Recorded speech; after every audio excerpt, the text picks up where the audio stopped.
the numbers are increasing. That's reassuring. So this webinar together with ENQA, and we're going to discuss two main topics that we have been working on last year. First of all, I'm going to give a presentation on the main results of our EADTU-ENQA Peer Learning Activity on quality of blended and online education. That was organized at the end of last year together with ENQA, and it's about mapping us in the uptake of new modes of teaching and making this possible, and as part of the quality issues.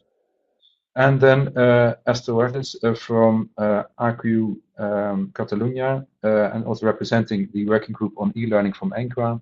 She will represent the results of their working group on the examining the applicability and relevance of European standards and guidelines for quality assurance on e-learning. So first of all, I would like to give the floor to Esther to shortly introduce herself before we start with the first presentation.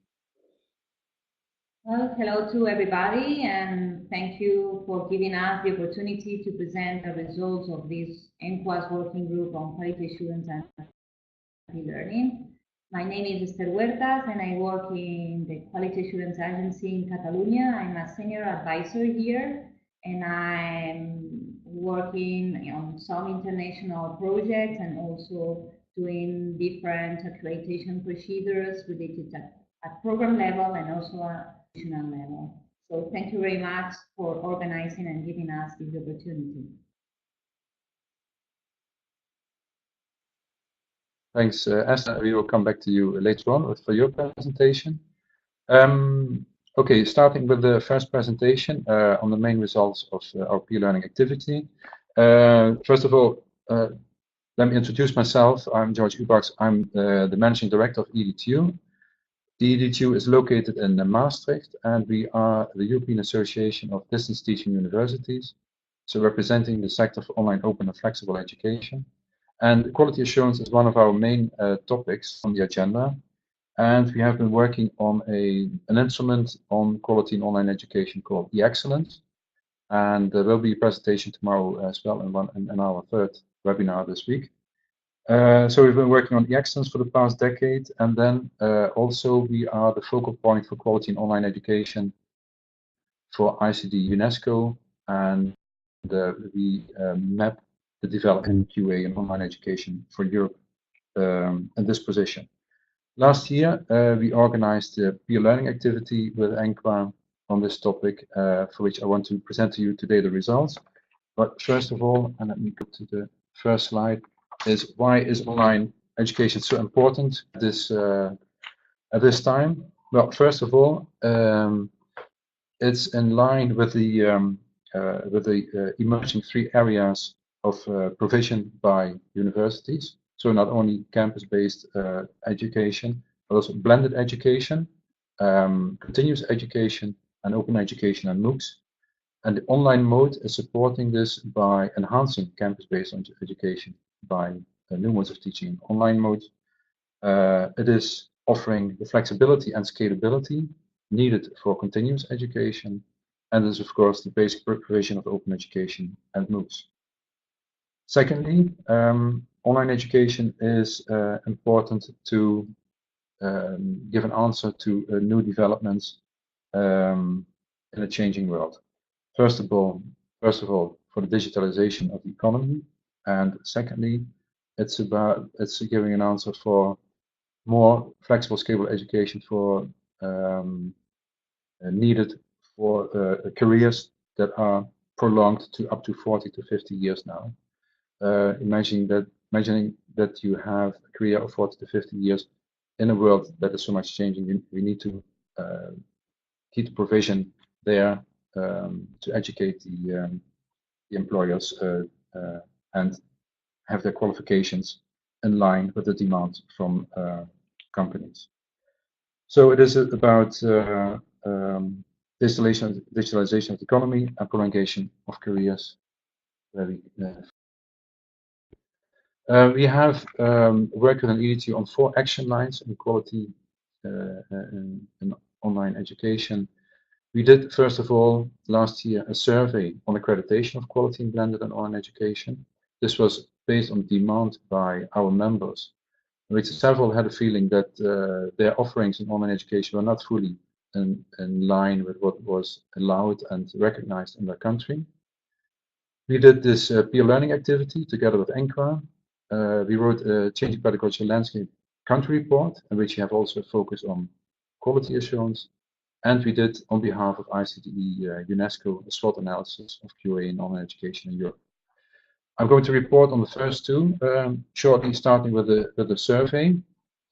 This survey on accreditation of online education we did in 15 European countries with responses from 18 universities. It was about national frameworks and regulations, focusing on institutional developments in universities, and about mapping current practices. Here you see the countries that were involved in this survey, and in the end, we presented the results in the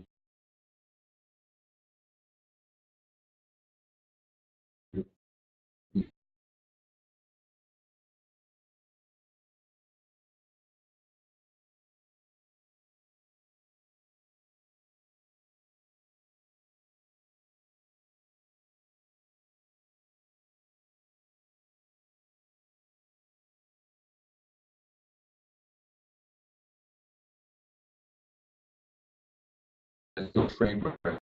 So most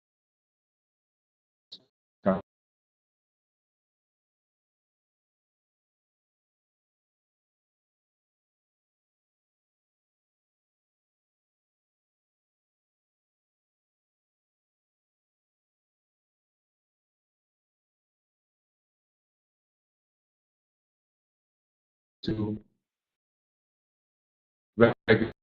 regulations, existing regulations that are actually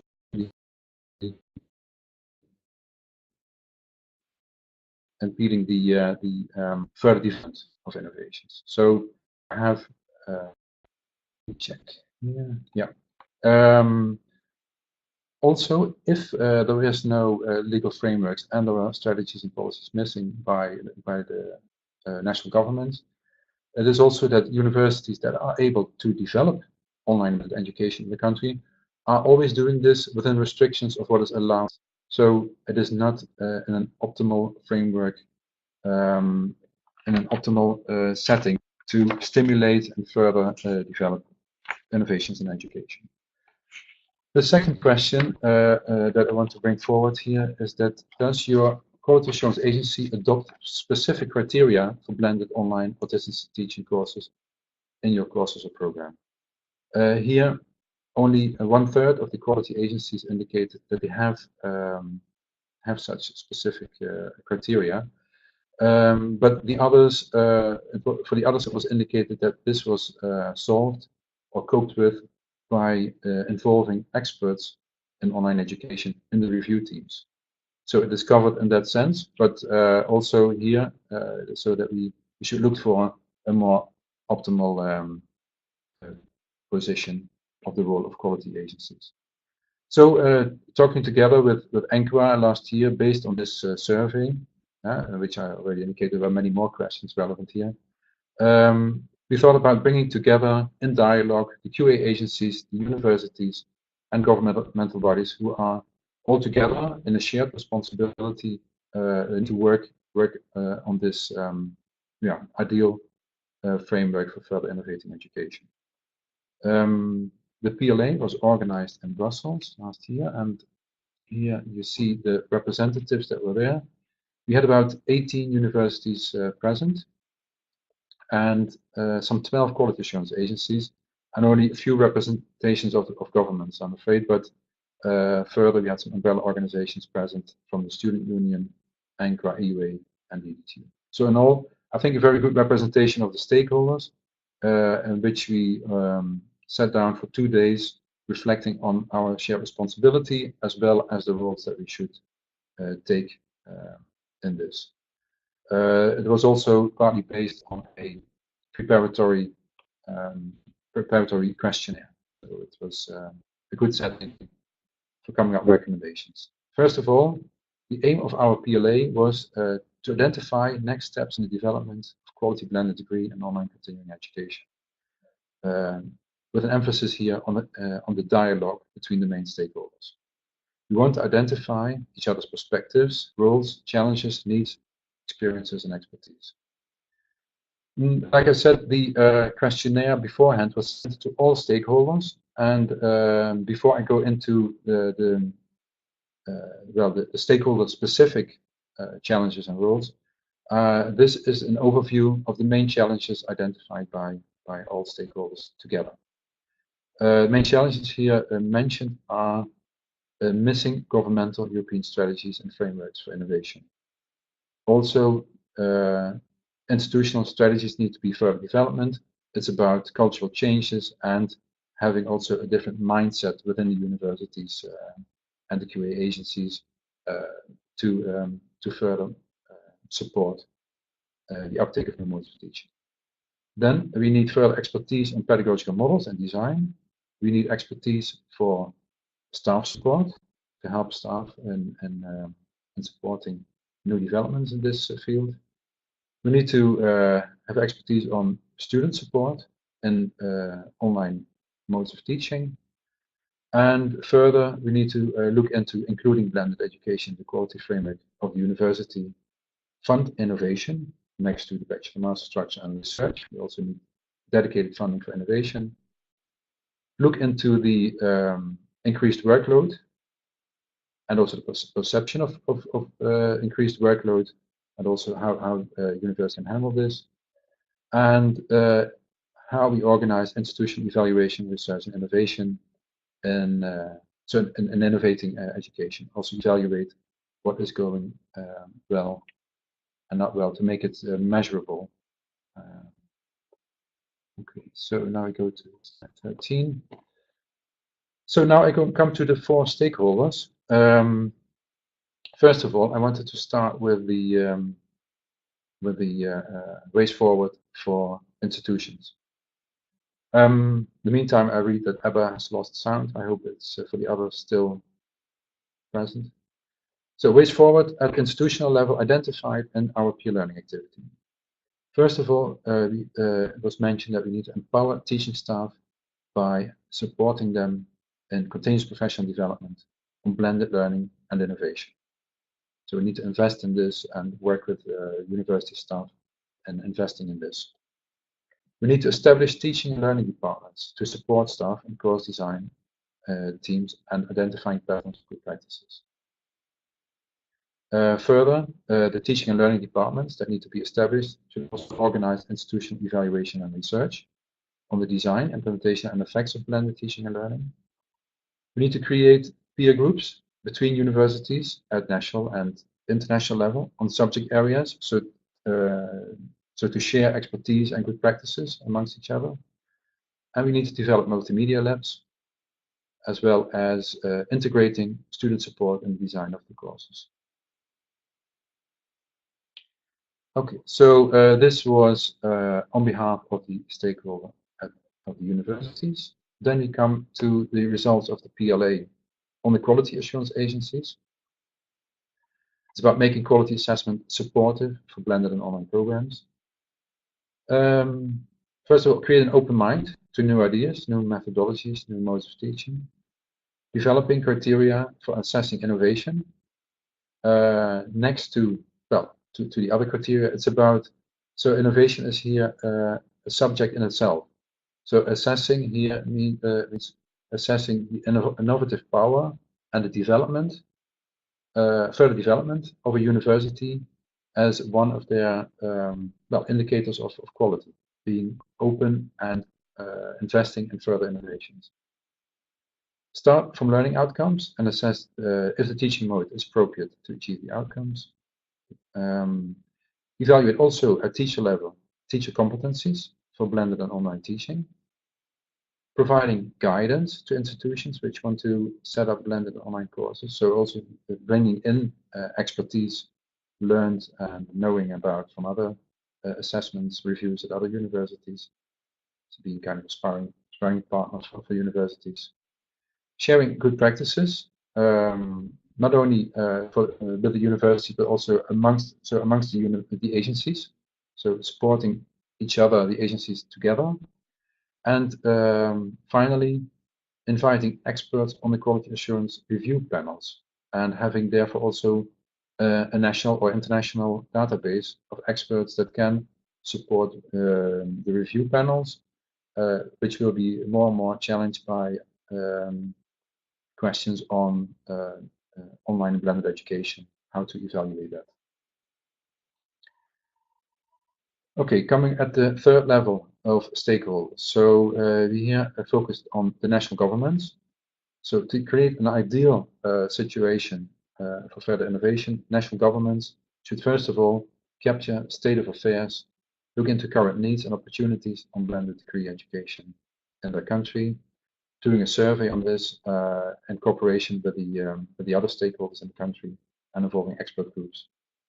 Explore as a kind of a reference on where innovation should stand at this moment and where we should be in the coming years to work with a maturity model on blended education. A maturity model I know is coordinated by EADTU, is currently in development. Maturity model for blended education will be finalized in September 2020. At national level, we should organize strategic working groups, developing a strategy at national level involving all stakeholders, so including also the social partners and the students and experts. And next to setting the strategy and the framework, the national government should also activate continuous innovation by focused on the staff, stimulating and organizing continuous professional development for them, stimulate institutional leadership, and fund also research and innovation projects. So next to the bachelor, master, and research, we should, as such, should fund research and innovation on educational innovation. It's about a new field of operation for universities. It's about risk-taking, and therefore there should be dedicated budgets for that available. Finally, the European Commission recommendations here coming out of the PLA is about developing a strategy on digital higher education, which is already present. It's about supporting exchange of expertise European-wide, developing country reports, making comparisons between the uptake of new modes of teachings between the different countries, also to prevent that we get an imbalance in Europe on innovating education, which would hamper further cooperation between the countries. It's important that we have a balanced development of all countries in Europe and sharing expertise. Therefore, also here express the sharing of good practices, proposing recommendations, and support teacher education, sharing teacher training, and also this can be done within staff exchange programs supported by Erasmus+, as well as European cooperation projects in that line. The dialogue. The dialogue is based on this recognized shared responsibility of all stakeholders. And the dialogue should be about coordinated actions. Actions are divided here by the institutions as developing, implementing policies and strategies for digital education, extended continuing education provisions, internal quality frameworks with maturity model for blended learning. For quality assurance agencies, the action line is about adapting, fine-tuning criteria, indicators, and presenting guidelines for innovation, sharing good practices. And what we discussed also was it's not about identifying other criteria and indicators to be able to assess the quality of online education. It's more about stretching the current criteria that are already there, and stretching them so that it also is applicable for e-learning and online education. So it's not about more criteria, but adapting the criteria. And then at governmental level, it's about developing drivers for innovation and quality and reviewing regulatory frameworks to see if they do not hamper further development, but rather stimulate innovation education. So in the dialogue, we should lead to concerted actions towards further innovation and quality. What is EADTU? To my finalizing, what is EADTU doing in this sense? We have developed this e-excellence quality benchmarking instrument for online education. There will be a dedicated session on this tomorrow in the same meeting room as today. So I will not go in further detail on this, but it's a benchmarking instrument that is already widely used in Europe by more than 50 universities in developing and further developing their blended education. And secondly, EADTU has this activity on empowering universities in the uptake of new modes of teaching and learning, in which we have 12 fields of expertise, where we have experts working on the latest developments on, for example, course curriculum design, international education, student support. So in all these fields of expertise, we have experts working on state-of-the-art developments and sharing this with universities by webinars like this one, but also by publications and visiting universities to place this expertise in the context of that university.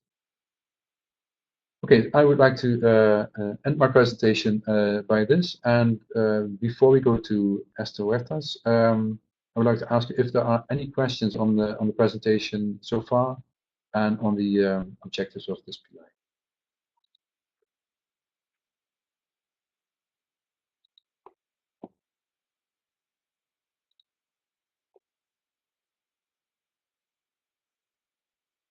I see some of you typing, so I'm just waiting for if there is a question popping up in the chat.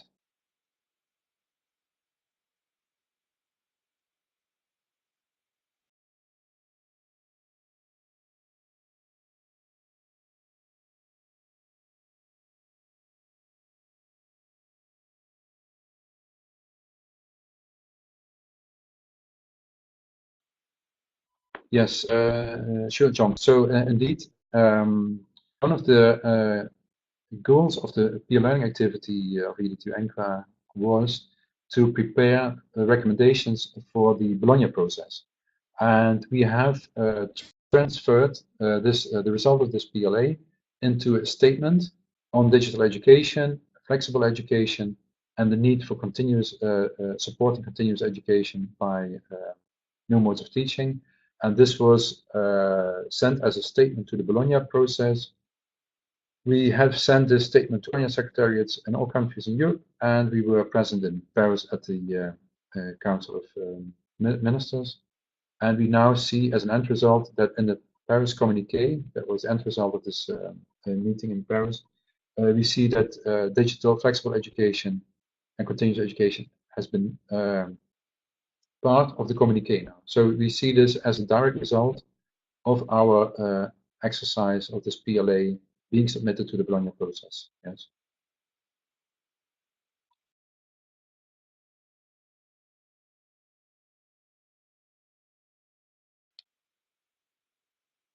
Any other questions?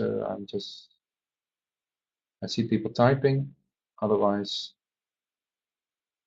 I would suggest we go now first to Esther, and then other questions you can still write down in the chat, and we come back to them after the presentation by Esther. So please, Esther, for you, the floor is yours.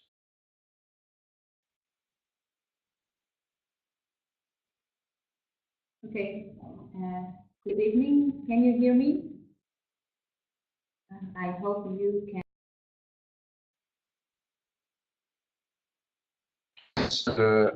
I can hear you, so I expect all can hear. Perfect. Thank you very much, George. Well, well, now it's the turn of the work that we have carried out. I can see some of our colleagues of the members of the working group here in attending to this webinar. Okay, well, so this presentation is going to begin with a general introduction in the context of blended and online education. Then I will focus on the results of this working group on quality assurance and e-learning, and specifically I will present some of the most relevant and challenging elements from the internal and external quality assurance perspective. And finally, I will point out some main conclusions. Well, nowadays, our society, as you know, is living in the digital age. This newest scenario can be explained through the globalization and the easy access to internet, and those elements have impacted into the higher education and causing some changes in teaching and learning process and the university itself too. According to the European Union Association study carried out in 2014, in this study, 91% of institutions surveyed have integrated e-learning into their teaching in different forms: distance learning, blended learning, problem-based learning, etc. And 82% admit to offering online learning courses. And the number of online or blended programs is increasing very fast. And taking into consideration the global context, it is to note the news from India, where the government allows fully online programs since this summer. In contrast, the same report I commented before from EUA shows that quality assurance of such provision has been given far less consideration. Within this framework, ENQA decided to launch a working group on quality and e-learning. The aim of this working group was to work on a set of considerations for quality assurance of e-learning, taking as a reference European standards and guidelines, and examining the applicability and relevance of the ESG. The working group was composed by different quality assurance agencies who volunteered to work in this topic, as you can see in this slide. And the work finished their analysis in June this year and has recently published the result in the ENQA's webpage. As all of you know, quality assurance is one of the action lines of the Bologna process since the beginning in 1999, and as a result of the Bologna process implementation, ESG were defined and adopted by the ministries. I won't go into the details of the Bologna process, but I would like to share with you some of the relevant ideas from quality assurance and e-learning perspective. The standards and guidelines are generic, so they provide the framework and common basics for national and institutional activities. This means that they apply to all higher education offered in the European higher education area, regardless of the mode or place of delivery. Thus, all type of e-learning education should be considered, as well as all phases included in the e-learning process. For example, it could be the e-assessment. The ESG are the backbone of this work, and it was agreed that all the standards are equally applicable to all modes of teaching and learning. However, it was necessary for an appropriate interpretation for using them. In this sense, some recommendations should be given to quality assurance agencies in order to improve their methodologies, while higher education institutions should know how to adapt their internal quality assurance system to guarantee the teaching and learning procedure. So, what are the most challenging standards?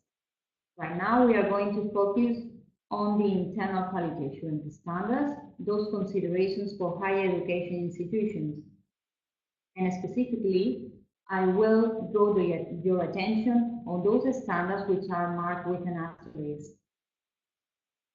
The first one is related to policy for quality assurance, and higher education institutions should be aware of e-learning strategy, and it should be part of the overall institutional strategy. Attention to quality by means of innovation and earmarked resources may be more clearly encouraged and prioritized.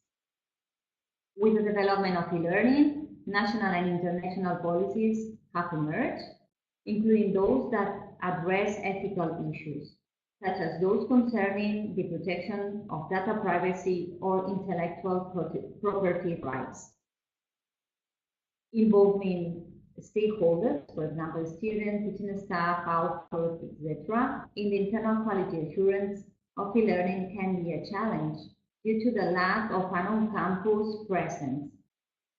So institutions may need to take steps to actively engage all the stakeholders in the internal quality assurance. From the design and approval of programs, the major challenge that institutions face are those related to designing online programs in order to guarantee skills development or the sense of the academic community that has traditionally been associated with the on-campus provision. Institutions may also focus on demonstrating the need for e-learning provision in relation to the mission and goals of both programs and institutions. This is one of the most relevant standards related to student-centered learning, teaching, and assessment. This standard encourages the use of flexible learning paths, different modes of delivery, a variety of pedagogical methods, and giving a sense of autonomy to each student. Since digitizing the content alone does not lead automatically to a successful educational setting, institutions may wish to design their curriculum in such a way so as to stimulate and engage students in the learning process, and to reflect the best practices and research in teaching and learning. The development of implementation of e-assessment includes protective measures that guarantee learning authentication and work authorship. Also, a well-defined educational model can help guarantee that students will achieve the learning outcomes. In order to overcome the lack of direct face-to-face interaction, students may need encouragement to engage online with each other. So institutions can help by supporting the formalization of online discussion groups for student-to-student contact. Online spaces for communication between teachers and students and among teachers and staff can exist too. Institutions engaged in e-learning will find it necessary to pay attention to the development of learning materials and to incorporate any appropriate updates.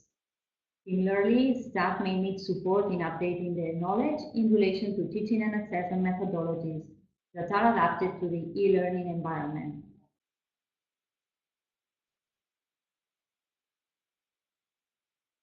The most challenging aspect in the following standard is related to the recognition element.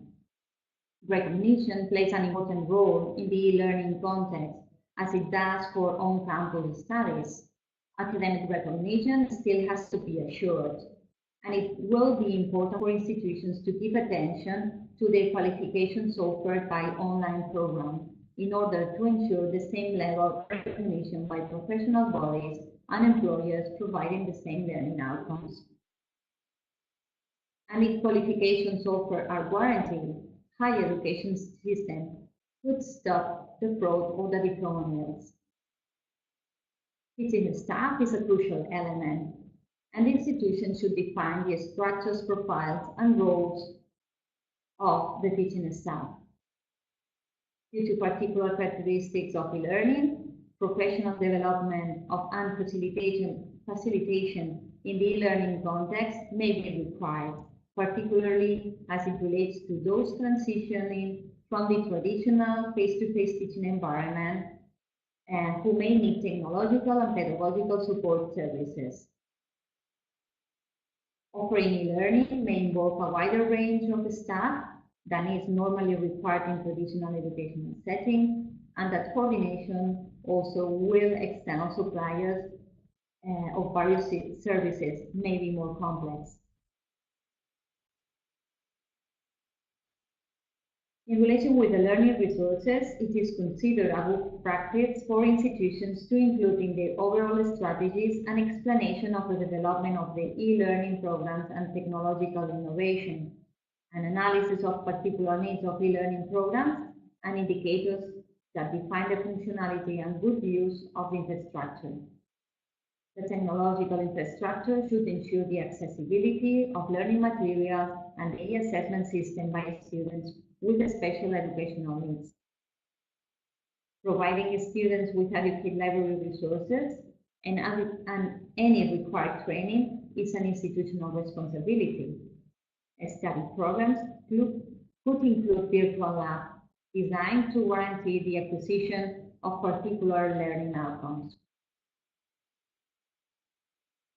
Proper student support, which is often addressed by institutional policies and strategies and covers aspects such as tutoring, pedagogical, technological, and administrative related needs, can help to student retention rate and success and the satisfaction of students. Institutions also may consider encouraging the virtual mobility of the students and academics, providing with opportunities to participate in activities offered by other institutions. When we look at the external quality assurance standards, we are only going to focus on 3 of them, and those are the ones marked with an asterisk. The first one is related to designing methodologies fit for purpose. In this sense, external quality assurance will take into account the institution particularities, e-learning included, the teaching and learning process, the learning resources, the virtual learning environment, and the student support system for e-learning will be additionally considered. It is a good practice that quality assurance processes are sufficiently flexible to include recognizing and supporting new modes of teaching and learning. Reviews can take into account specific criteria, indicators, guidelines, or frameworks, and if there is a strategy supporting the learning provision.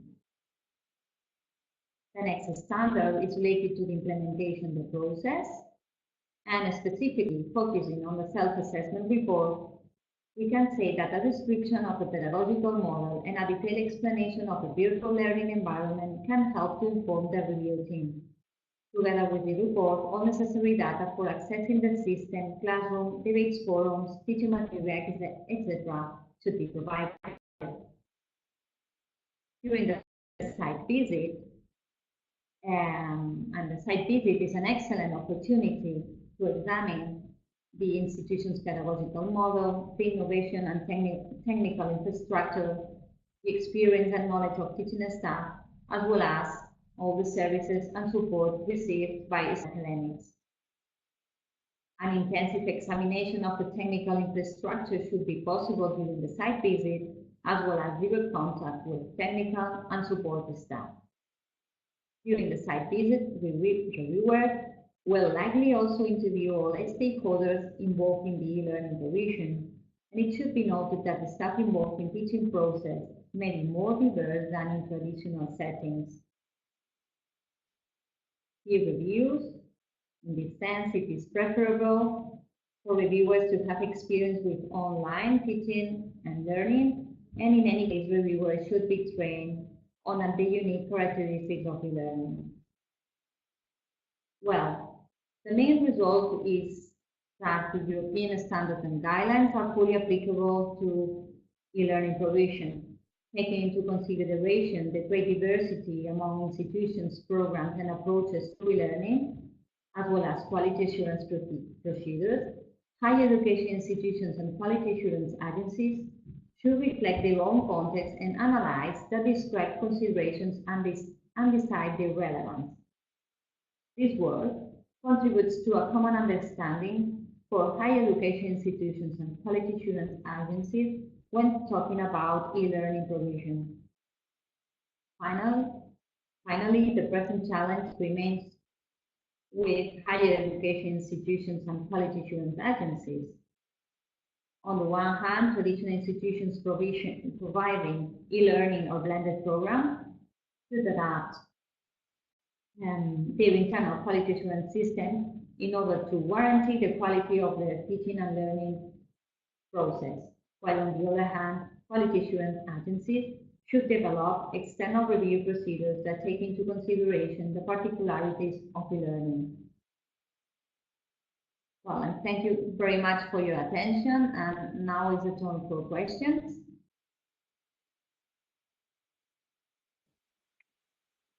Thanks, Esther. That was very clear and I see also very much in line with the PLA that we have done before.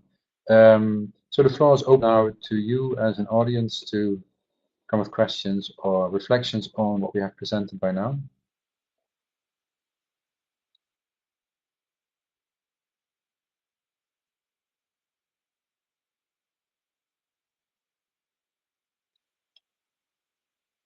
In order to format a session, we have also prepared some questions for the audience, so maybe it can be interesting after someone is typing a question to present this. Yes, Esther, which one do you prefer? Is there? Shall we put them on the screen? There is, in the meantime, a question by John. Do you think we might see external review being done at a distance?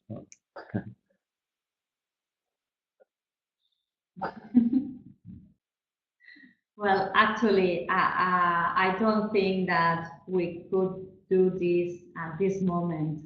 I think that from the quality assurance is to go to the institution and talk with some of the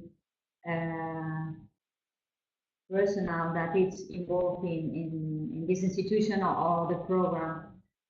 What it is admitted, we have to say, is that it is not obliged to have face-to-face interviews, but it is needed to have a place for meeting, for reviewers, for discussing, to see the institution, to exchange opinions, and to have more information from some people who is really relevant for the program. Yes, blended approach.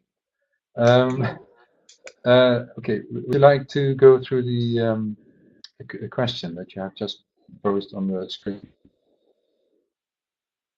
Yeah. So, well, as I haven't explained that this work has been like reviewing all the documentation we have in our hands and experience from all these agencies that have been working in this working group. And there was also a survey and a validation of this paper around different institutions, online or blended institutions around Europe. But I would like to know which is your opinion, and from those standards, what do you think, which is the most challenging one from the perspective of a higher education institution? Do you see any of them that would be more challenging than the other one?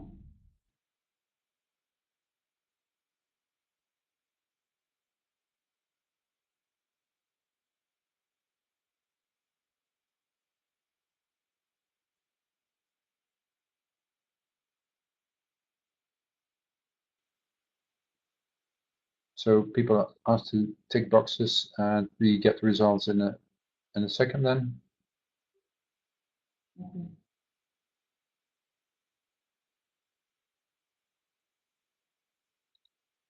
In the meanwhile, there's a question given by Yore. So maybe we can wait a little bit more to people to answer, and we can answer to this question.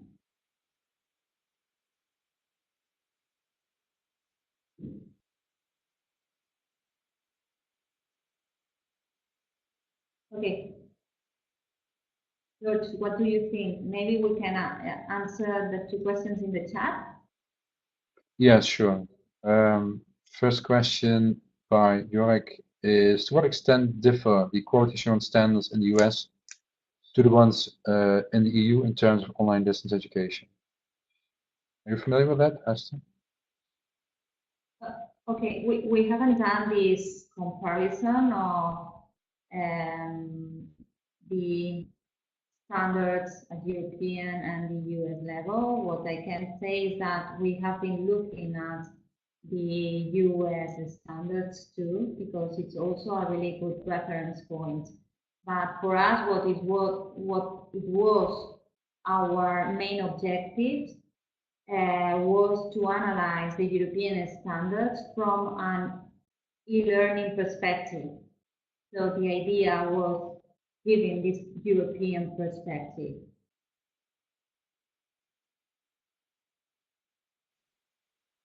Okay, and thanks. And the second question is from Tatjana. At one point, it has been said that external evaluation experts need to have experience in evaluation of online grants. Isn't that limited to a pool of experts?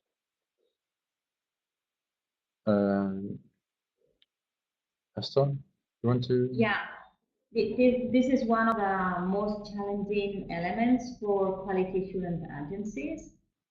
I think that in this point, quality assurance, we are improving and we are including more academics, students, and also some professionals who have experience or have learned even because they were students or even because professors, of course, in an online or blended program.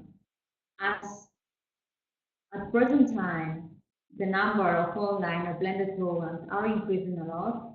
I think that it won't be very difficult in next future. What we need is someone in the panel who has real experience in online programs or online education, okay? And there's another really relevant role of quality assurance agencies, which is to train experts on this framework. And in this way, we are going to increase a bigger number of experts. In the sense, in the PLE activity, you put also one action line, which was related to create a European pool of experts in online education. Isn't it, George? Yeah, thanks, Esther. And in the meantime, we have closed the poll. What can we conclude from this, Esther? Well, I totally agree that one of the most challenging one is the standard 1.3 related to student-centered learning, teaching and assessment. It is not really surprising anyway in this sense, because this is one of the most challenging standards also for on-campus programs. So I think that it's really a challenge to look for an appropriate instructional design and look for an appropriate methodology, pedagogy, etc. So fully in line with your expectations, this outcome. You want to do another one? You have prepared the second question. Okay, yeah. Now this question is really more, well, it's focused on the most challenging standards from quality assurance point of view, from the external quality assurance point of view.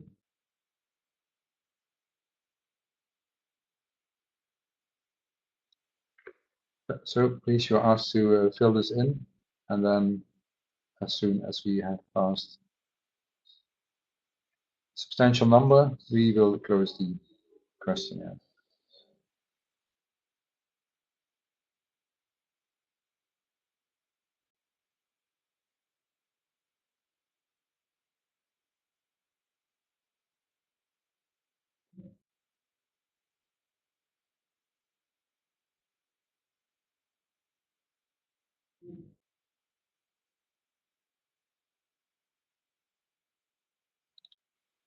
Okay, we are closing the questionnaire now.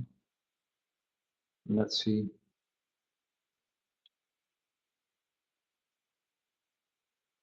Okay. No surprise there. No, not at all. So thank you very much for answering the poll, and that's right. This is design methodology is fit for purpose.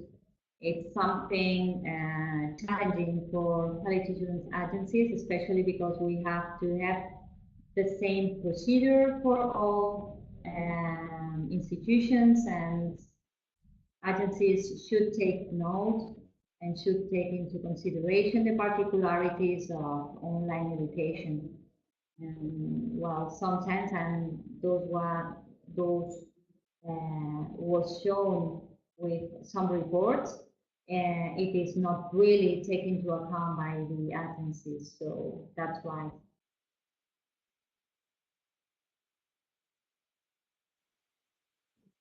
Okay, thanks, Esther.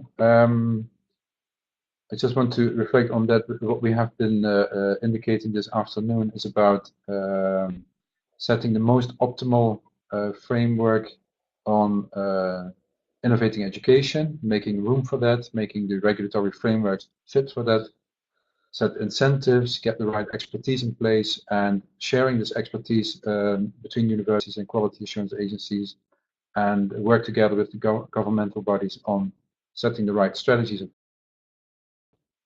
This means that we are referring to a dialogue on a shared responsibility, and we want to continue this with the expertise now developed within ENQA, and further at European level, but also at national level.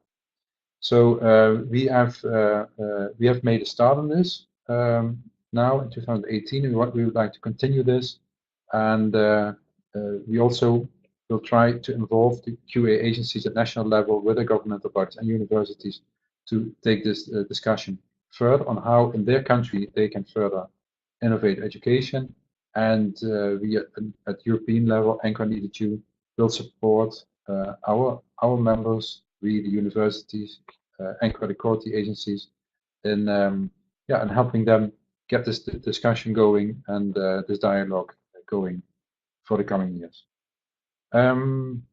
Any last question or in this respect you would like to bring forward?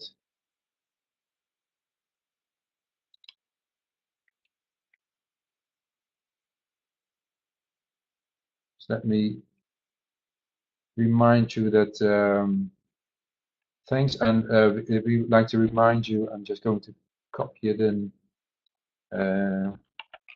as a last reference here, that we have tomorrow also a webinar on quality in online education, which is taken care of by John Roswell and Karen Kier. And if Lizzie can let me know what the timing is of this this meeting, we highly recommend you to register and take part in this as well. Thanks, Esther, and thanks all participants for attending.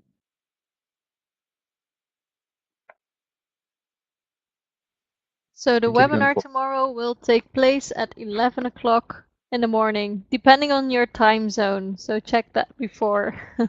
This is Central European time. Yeah. Yes, indeed. Okay. Thanks to you all. Bye-bye.